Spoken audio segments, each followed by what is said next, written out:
In part 2 of our series today, the Pilgrims, led by spiritual director Father Gary DAILEY, traveled to the city of Puebla for a fascinating look at the history of the early church in Mexico.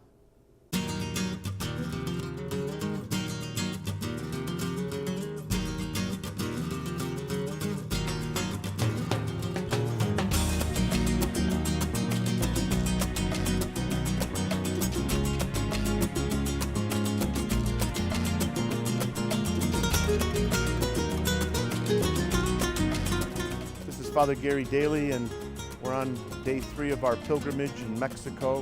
One of the things that we're learning as we move through Mexico are various aspects of this country, but one of the things is geography and landscape. And as we left Mexico City today, we are traveling over the mountain, which we're presently on at 10,000 feet above sea level. Mexico City, where we're staying, is 7,000 feet above sea level. And now we're in beautiful landscape here, just outside of Mexico City on our way to Puebla. And behind me you can see the beautiful mountain of Itza, which is snow-capped right now, which is 17,000 feet above sea level. And to the side of Itza, you see the active volcano, Popo. And we're just taking in the beautiful landscape of this area now as we move over the mountain into the beautiful city of Puebla. And when we arrived in Puebla, we got off the bus and we walked through parts of the city, and we ended up at a beautiful Dominican church, the Church of St. Dominic, where we celebrated Mass. The church itself is beautiful, but when we rounded the corner into the chapel, which is the Holy Rosary Chapel, what a magnificent sight we saw.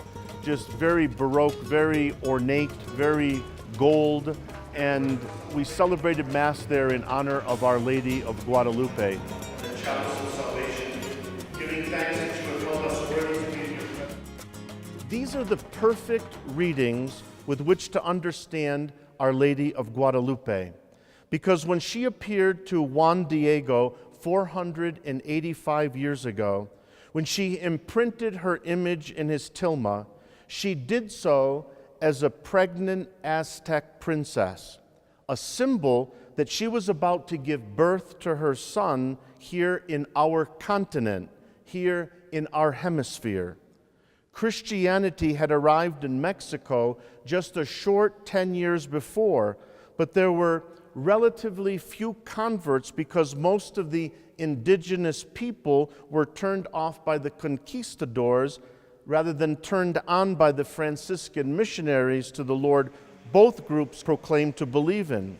But after her appearance and seeing the image of this mestiza woman, which was harmoniously beautiful mix between Indian and Spanish features, showing the compatibility of the gospel being announced by the Spanish Franciscans and the Indian nature, there started to be converts by the millions. 10 million came to the faith in the next decade.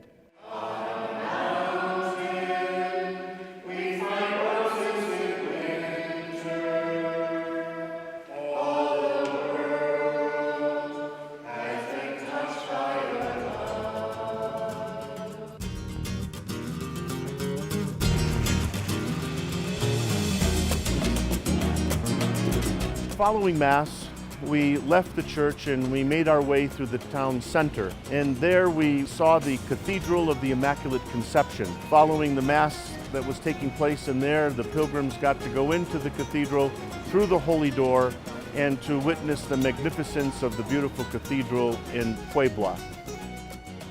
We made our way to the Franciscan church, a very short distance, but the Franciscan Church of St. Sebastian. St. Sebastian was a Franciscan friar who did tremendous work in the city of Puebla and lived till he was 98 years old, and his body is uncorrupt, and we were able to pray before his body, Blessed Sebastian. Our next stop was to a town called Tlaxcala.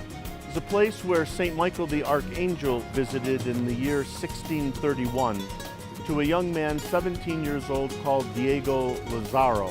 Diego Lazaro was visited by St. Michael the Archangel because there was a plague in that town of smallpox. And St. Michael the Archangel instructed Diego to go to this certain rock in which water would flow and to heal the people from that town. Well, after a number of visits from St. Michael the Archangel, finally that rock produced water, and the smallpox that was plaguing that area was eliminated. And so a church was erected there to St. Michael the Archangel, and the pilgrims were able to walk down the numerous stairs and hills to get to this church and to visit and to see the well that's there and to lift some water for them to take home. In addition to that, in our journey towards that church, we really got to see some of the small villages from the greater Puebla area, which really spoke to us of some extreme poverty. But one of the things that everyone commented on, particularly the pilgrims, was that in the poverty of these people, there was just a tremendous joy. That the people and the young people were just enjoying themselves and whatever they could, and going through the marketplace. We were able to walk through and to visit some of the folks that were there selling their goods, and to be able to see those people just enjoying life there in that small town of Tlaxcala, and just enjoying the presence of Americans coming to their town, just brought a great joy to all the pilgrims. From there, we left and made our way back on top of the mountain, 10,000 square feet, where many of us felt the pressure in the bus with our ears popping, and coming back down into Mexico City for the night to enjoy a night of dinner with each other and then rest for our journey the next day.